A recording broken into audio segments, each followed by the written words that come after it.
Hi everyone, welcome to SHR classes. Today in this video we have to draw 25-degree angle by using protractor. So let's start the video. First of all, drawing a line of any length here. So first draw a line here. Okay.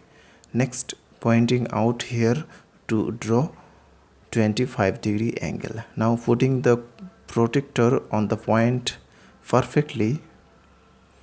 Next, counting the angle. So this is 0, 10, 20 and 30. So between 20 to 30 we can get 25-degree angle.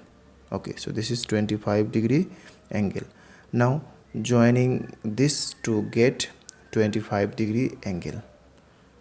Okay, so we got 25-degree angle by joining this. So this is P, Q and R.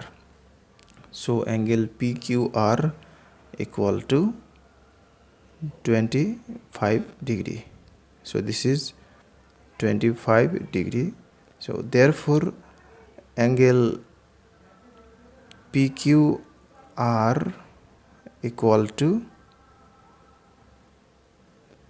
25-degree. That's all. Thanks for watching. If this video is helpful to you, then please share it with your friend. Thanks for watching. Please subscribe, like and comment on my video.